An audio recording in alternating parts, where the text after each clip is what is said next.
I think the biggest thing that people will not talk about with this move, obviously they're going to talk about the breakup, and I'm sure we'll get to that, is the fact that LSU has been so far behind the eight ball in terms of NIL funding. They just got the godfather of NIL. There are still programs across the country that are trying to catch up to what Ole Miss was with Lane Kiffin, LSU being one of them. So they got the pioneer, they got the architect of NIL funding with a $25 million budget to go build out his roster. This is a home run hire for LSU. Julian saying, as a decision maker, is freaking nails, man. Like, he doesn't put the ball in harm's way, even though people are going to say, well, one of the first drives of the game against Michigan, he threw the interception. But for the course of the season, this guy is pushing the ball down the field. He's making smart decisions with the football. And I think he's just a perfect fit for what this offense is going to be. No, you don't need to go to 24 teams in the college football playoffs. You just need to get rid of this stupid automatic qualifier, and then you'll get the 12 best teams in the country. Because a few years ago, I was saying, like, okay, we're at 12 teams. I don't want to hear the 13th team complain about not making the college football playoffs. But it's not the 13th best team that's complaining about it. It's the 11th and it's the 12th best team in the country that is complaining about it. And they have every right to complain about it.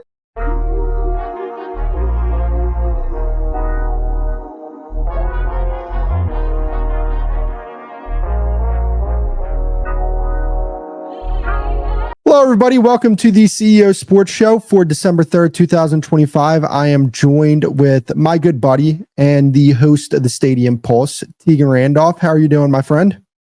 Doing quite well. It is a cloudy Dallas day and just finished up some work, ready to talk some ball because just a few things have been happening in college football, to say the least. Before we get into it, make sure to subscribe to his page, the Stadium Pulse. I would greatly appreciate that, guys. But no, you're absolutely right, dude. This past few days have been absolutely bonkers when it comes to college football. So let's waste no time and get into this. Lane Kiffin will be the next head coach of the LSU Tigers.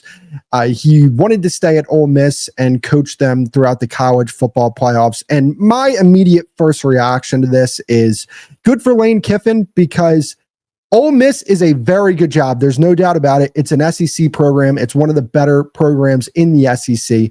But when you look at the top programs in the country, you're looking at the Ohio States, the Alabamas, the Georgias. Do you believe that Ole Miss can compete with those programs when it comes to the resources that those teams have? I just never saw that being the case there. LSU can absolutely compete with those programs, which is why I think that this was a fantastic move by Lane Kiffin and a smart one if he wanted to go win a national championship. What are your thoughts about it?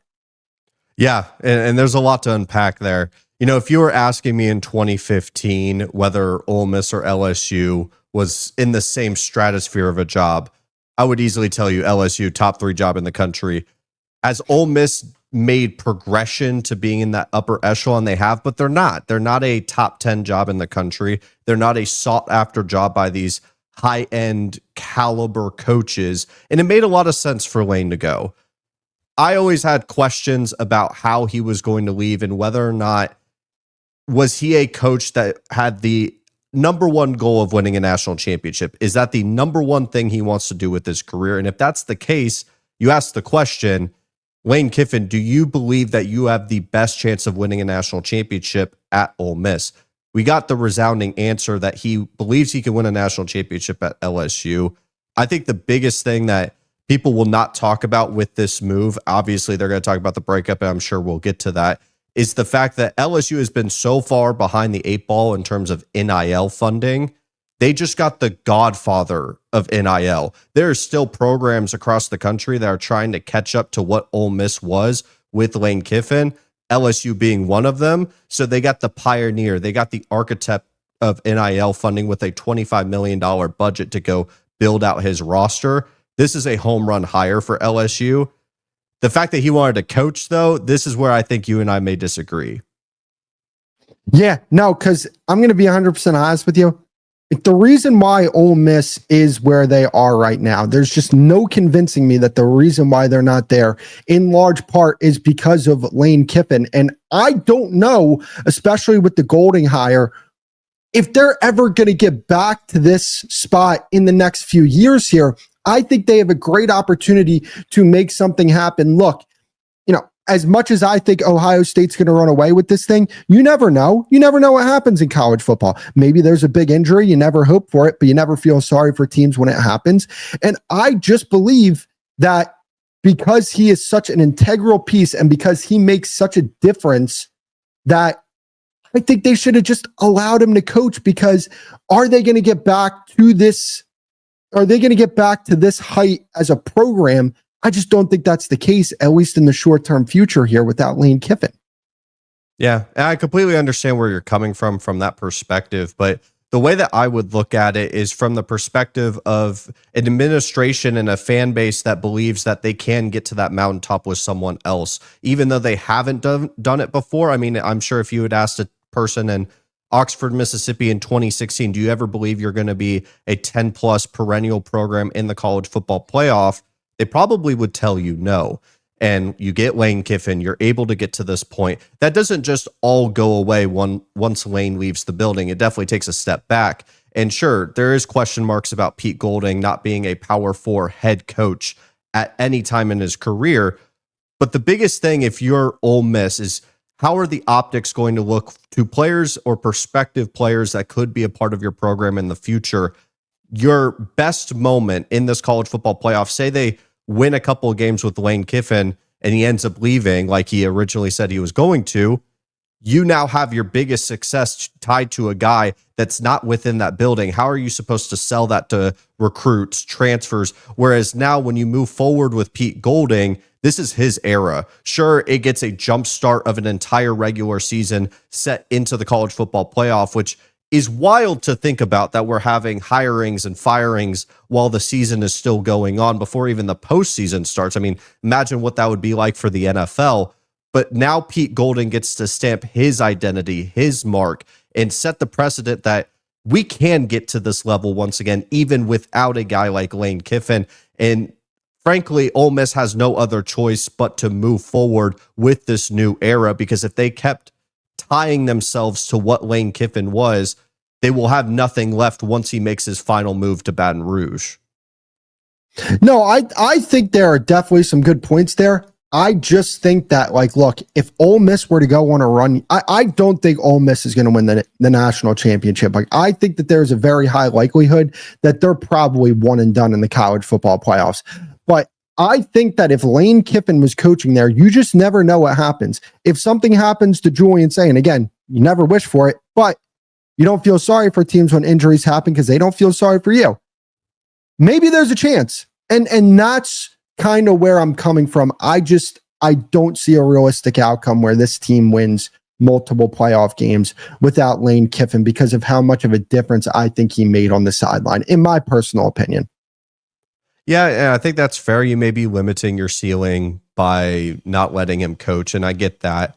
I think the best perspective that you can look at, maybe the more optimistic perspective, is who knows, maybe Kiffin leaving bands them together and is more of a cohesive unit. Maybe this is an extra juice that could get them a couple rounds into the playoff, and that's something you can hold on to for 2026 and beyond, because that's the biggest thing from my side of the coin, is expanding the view from just not this season for the next 3 to 5 years, because that's the investment that you make into Pete Golding. I mean, he's not the interim coach. This is the permanent guy. This is the guy that you've given the stamp of approval. And so what better way to give him an opportunity to potentially have a home playoff game, which that's another conversation on whether or not they should drop in the playoff. I think they probably should. That he is going to have a free opportunity to get a home playoff win, the first in Ole Miss history, and say, we can continue this momentum for years to come. Fair point. And for perspective out there for everybody, this is a guy way more tapped into college football than I am. I'm a big college football fan. I'm not on your level though. So you're probably right when we have this conversation, but I want to move on to Ohio State versus Indiana. In my personal opinion, I think Ohio State's going to blow Indiana out. And I may be saying this as an Ohio State fan, but I I just look at both rosters, and I personally think these are the two best teams in the country, in my personal opinion. But I think the difference between Ohio State and Indiana is that Ohio State, you could say at every position, they have guys who are going to be playing on Sunday. Quarterback, going to be playing on Sunday. Guys on the offensive line, they'll be playing on Sunday. Wide receivers, no doubt about it. They're probably going to be future Pro Bowl, all-pro guys. The tight ends, the defensive linemen, the linebackers, the safeties, the corners, everybody on that team, there's a position where there's going to be guys that I think are probably going to be difference-making players at the next level. And I just don't see that with Indiana. I like what Indiana has. I think they're the second best team in the country. I think Mendoza is going to be a guy who starts on Sundays. I like Cooper and Surratt on the outside. I think Indiana has a really good defense, but I just think that there's levels to this, and I think Ohio State is just on a different level. And I think what you're going to see in that dome on we haven't seen Ohio State play in a dome yet this year. You put them on that fast track in a dome, I don't even want to know. I don't even want to know what they're about to do to Indiana, because I think they're going to put up a ton of points on Saturday, and I just don't think Indiana's going to be able to keep up. Yeah, and you're making fair points there, the dome being a big factor. But the thing that I would say in Indiana's favor, because I do think Ohio State finds a way to win, but I actually think people are undervaluing Indiana in this spot. The entire season, Ohio State has not faced an elite quarterback. Yeah, you have the big name in Arch Manning. His best football has come in the recent couple of games to end the 2025 season, not his first start on the road in the shoe. Ohio State has just not played an elite quarterback, and that is going to be a brand new test to this defense. Contrary to what we saw in the game where Bryce Underwood, a young quarterback once again, and they didn't have their first two running backs, and you saw some success running the football, which I think Indiana is going to need. But we have not seen this Ohio State defense, though very talented. Matt Patricia has done fantastic work. How are they going to respond to two dynamic wide receivers and a quarterback that is playing some of the best football in the entire country? Some of the keys that I would say to look out for if Indiana wants to pull off this upset is, A, you got to win the turnover battle. Now, I can't predict that. Ohio State can't predict that. But if they're able to win the turnover battle, that's obviously something that can sway into their favor. And if I'm the Indiana defense, I can't let this Ohio State offense be multidimensional. We saw Bo Jackson, a freshman running back, be extremely dynamic on the road against Michigan. He could wreck this game. You can't let Julian Sayin take over this game. And if they're working in conjunction with everyone, there's no way to stop this offense. You have to make them one-dimensional. And I think the biggest thing for Indiana, to the original point, can you run the ball against Ohio State? Can you take some of the weight off the shoulders of a Fernando Mendoza, so a guy like Arvell Reese, maybe even Caleb Downs into the box, some of the big interior defensive linemen can really get to the quarterback? These are all things I think Indiana needs to be able to flip the script to beat the number one team in the country. But even then, I think that's a very tall order. Like you mentioned, in a dome, a really dynamic offense that seems to be finding new playmakers. I mean, Bo Jackson's just ridiculous. I think Ohio State finds a way to win. Yeah, no, I want to talk about Bo Jackson for a second, because he has been flat out incredible. I don't think there's been one game where Bo Jackson has less than 4 yards a carry. In his entire career, I believe that's the number. I mean, people talked about Ohio State's running game so far this season, and I'm like, I don't know. Every time I watch this team play, it seems like they're running the ball effectively. I don't see what the big problem is there, and especially now that you have a guy where it's like, okay, no, we're building our run game around this guy, so our schemes are going to be tailored towards this guy. Not only that, not only is Bo Jackson running the ball very efficiently, but he's also a pass catcher as well. I mean, this guy is a legitimate weapon. And I just think that what Ohio State, what really separates them is that they have a quarterback who, when I talk about decision making, I like to talk about, like, when it comes to quarterbacks, like, hey, if you take a check down, but that 7 route was starting to come open and you have protection, well, that's not a good decision. Like, that's a bad decision. Like, people equate decision-making to turning the ball over, and I just completely disagree with that. I equate decision-making with making the best decision and getting the most amount of yards possible that you can get. And when it comes to that perspective, Julian Sayin, as a decision maker, is freaking nails, man. Like, he doesn't put the ball in harm's way, even though people are going to say, well, one of the first drives of the game against Michigan, he threw the interception. But for the course of the season, this guy is pushing the ball down the field. He's making smart decisions with the football. And I think he's just a perfect fit for what this offense is going to be. So not only are they making explosive plays, but they're not really turning the ball over that much. And their defense is just absolutely nails. So that's why I just think it's such a difficult matchup for anybody in the country. Yeah, I think it's a very difficult matchup. I think in a one-off against Indiana, this is their best chance. Frankly, my biggest concern for Indiana is stringing along these high-end talent rosters for multiple wins, just because they don't have the depth of years and years of recruiting and portal acquisitions like the Ohio States, even Oregon, Alabama, Georgia. I can keep going. That's what concerns me about Indiana. That's why I think this game is going to be relatively close. I could definitely see an avenue of this game being very close for about 3.5 quarters, but just the talent roster that Ohio State has takes over. And I think the most impressive thing that not a lot of people talk about from the game is the fact that the Ohio State offensive line just took over the entire game. They could do virtually whatever they wanted. I'm very curious against a talented defensive line for Indiana. Is that going to be the same result that we get? Yeah, no doubt about it. And, another game I want to move on to is the Georgia versus Alabama game. When it comes to the SEC, I don't know. Like, I look at Georgia and Alabama, and I think they're fine squads. Like, they're good squads, no doubt about it. But in this game, even though they've struggled to beat Alabama, I'm going to take Georgia in this. Or I'm going to take Georgia in this game, just because I think when you look at Georgia and what they've done over the course of the season, I think they have been a much more consistent football team than Alabama. While flawed, no doubt about it, I just look at Alabama, and I mean, especially I've been, through the beginning to the midseason there, I relied on Ty Simpson big time. I said, that guy is going to give you consistent play. And recently, it's just been shaky play for him. And you're starting to see Alabama isn't looking as good as they did midseason. I'm going to give this game to Georgia. What do you think?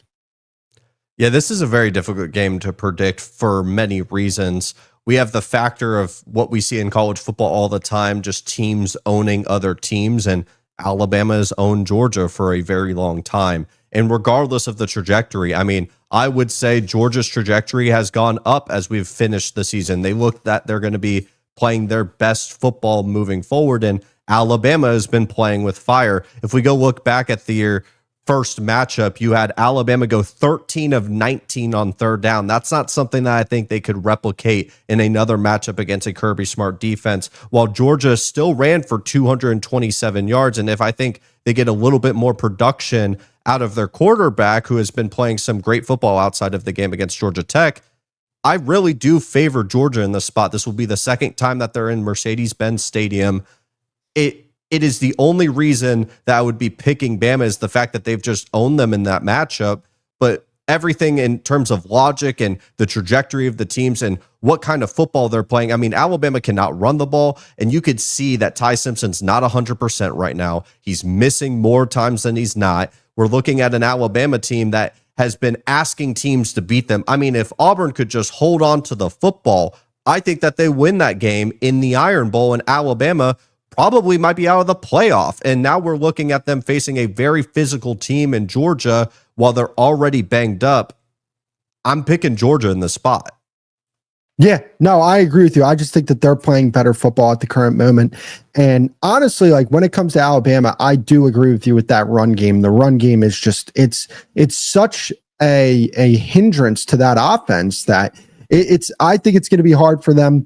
It's going to be difficult for them to really move the ball consistently, like you said, on a Kirby Smart defense. And I think that's the main reason why, they're ultimately going to win this game. Do you think Alabama, do you think they get into the playoffs even if they lose this game? Yeah, I do believe Alabama should make the college football playoff, even though this would be potentially their third loss. Frankly, because I think the SEC would burn the college football playoff to the ground if you are punishing a team for making the SEC title game. Even if this was the Big Ten, you can't punish a team for playing another game while other ones are sitting on the sidelines.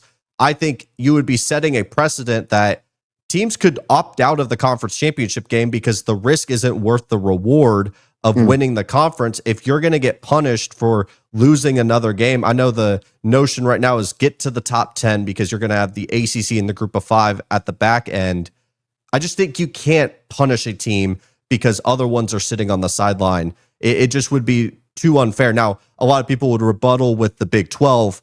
And if I have to explain to you the difference of playing an SEC schedule than a Big 12 schedule, I don't know what to tell you. And no, for sure. And I kind of think Texas Tech is a better team than Alabama this year, in my personal opinion. But you're absolutely right though. I just wonder because I know there's going to be dialogue that gets started, and I kind of just want to like nip it in the butt, because I agree with you. Like Alabama, whether they win or lose this game, I think they should be in the college football playoffs, because like you said, I don't think, not the SEC, and I get it, like, I'm a Big Ten guy. That's my conference, but I'm still kind of an SEC elitist from the standpoint of like, guys, like Virginia's going to win the ACC. Virginia was in the SEC. Like, how many games do they win?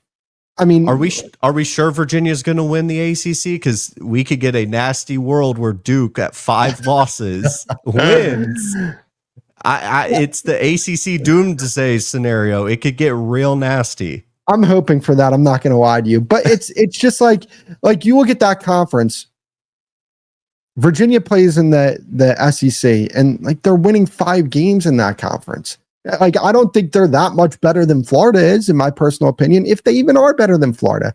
So that's why, I sometimes I come across as like an SEC elitist, but I'm like, guys, there's like 8 teams in that conference that, like, if they go into the ACC, they win that conference running away with that conference. So that's where I come from there. But I want to talk about another SEC team, because this is going to be a hotly debated topic.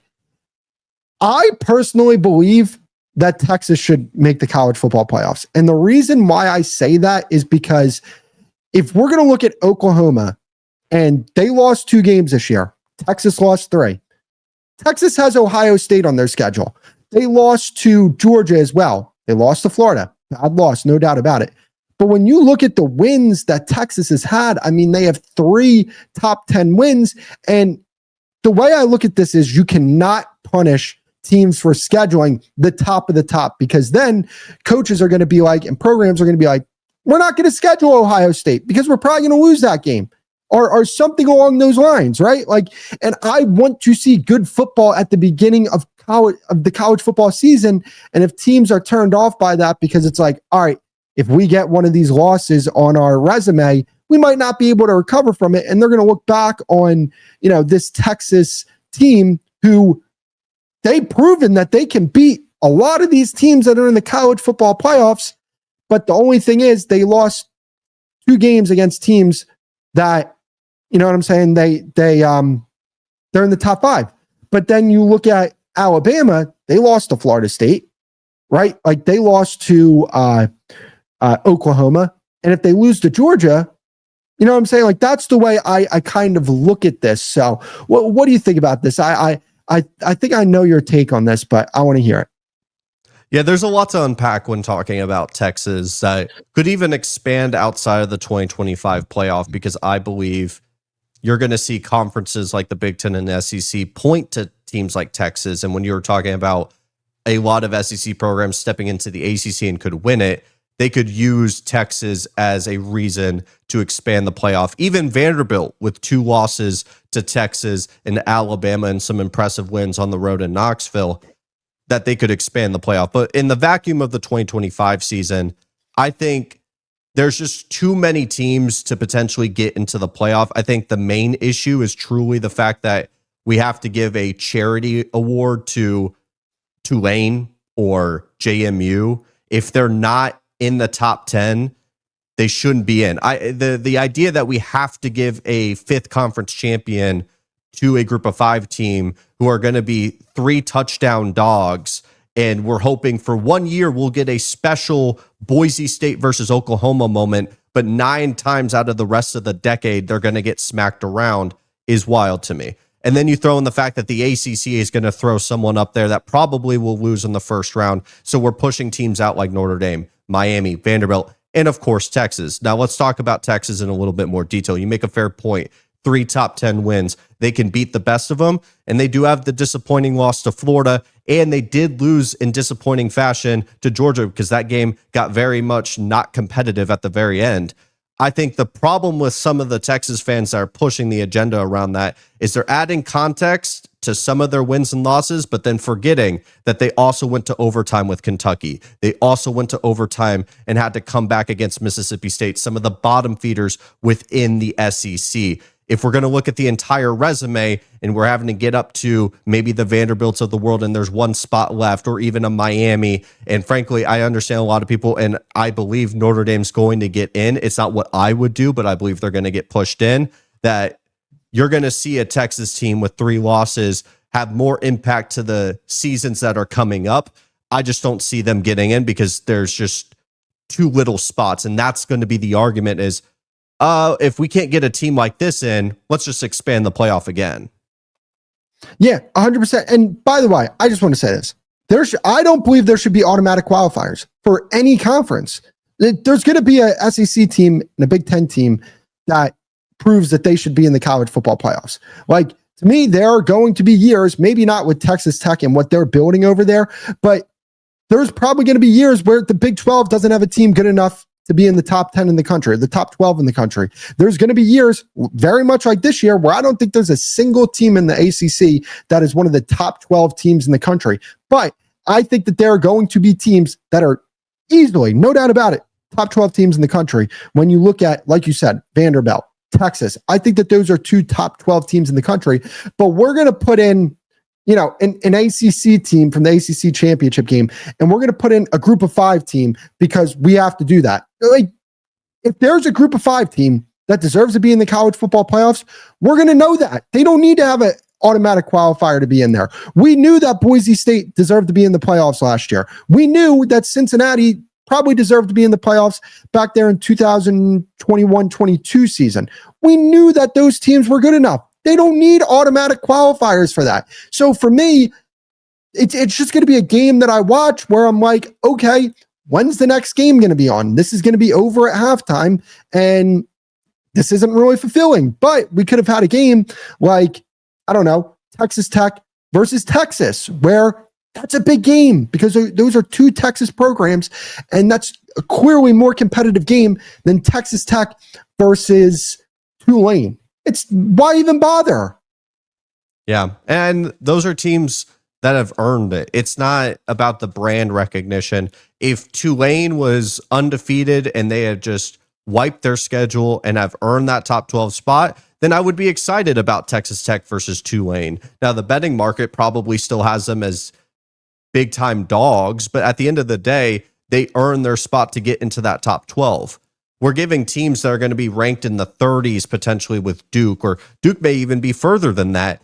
JMU is barely on the top 25. Like, these teams that have gotten the automatic qualifier bump to be in conversations for an award that they frankly have not earned the right to go play for. That's the biggest thing. Now, if we want to get crazy, I think the group of 5 should just have their own playoff, and I think that would be very interesting. But you'll know it when you see it with these group of 5 teams. You'll know it because they've earned that spot. And maybe that entices them to schedule some of these top end teams to earn that spot. But I don't think this year they've earned a spot to be in the playoff, but the automatic qualifier is going to put them in there.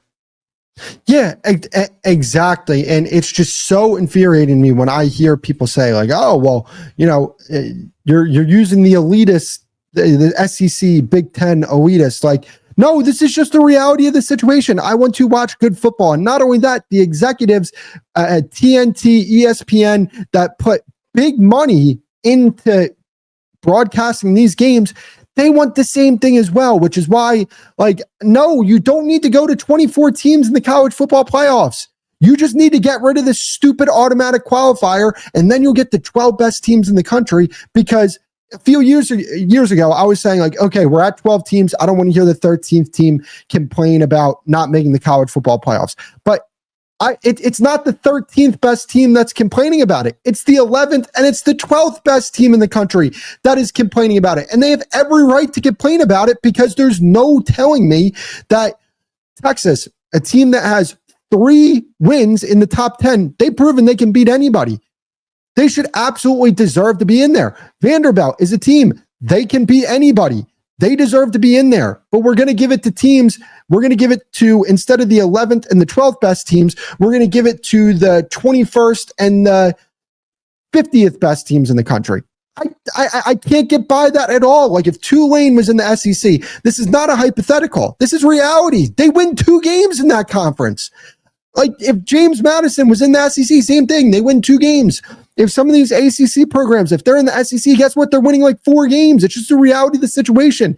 The talent pool in the southeastern region of the country and from the other regions that they're able to pull from is just far superior to what these group of 5 teams can pull from. And because of that, they're able to field a better and more competitive team on the field, which makes it better for us fans that we get to watch those games because, like, if we want to see the best teams in the country play, and there's no way you're telling me that potentially, I mean, Duke could make the college football playoffs, if I'm not mistaken, right?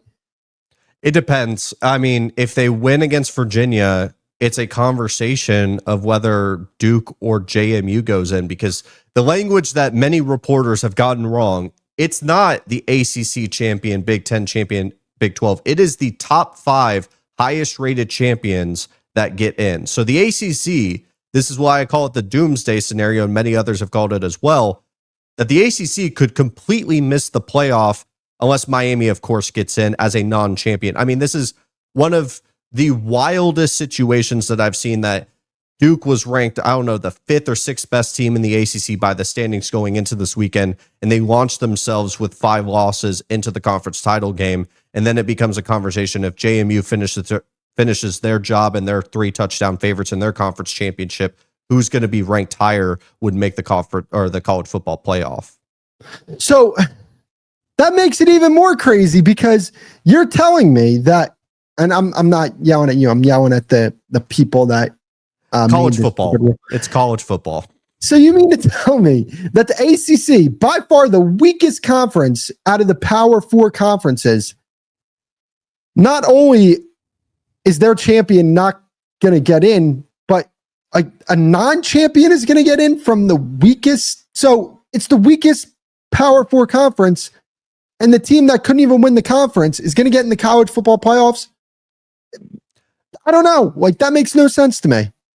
Yeah, it's a very tough position to be in. And to your point, if it was just straight up the top 12, there's no auto bids. I mean, I think it would figure itself out a little bit easier this year, where if you take out those back 2 and say you place a Miami who has the head-to-head against Notre Dame, if you really stack up the resumes, the conversation would probably be a Vanderbilt or a Texas. Do you value the one more loss against Texas and against them, or you put Vanderbilt in? But then I feel like if we live in that world where it's just the top 12, you could really look at the teams on the outside looking in and just tell them, win more games. It's simple sugar. Like you just have to win more games. And that's what we thought we were stepping into. But because now you have these very weak teams clogging the back 2 seeds, it's very limited because you have 5 conference champions. Now you only have 5 you're going to have a bunch of at-large bids that are now going to get clogged up by 10-2 programs that feel like they've earned a spot. So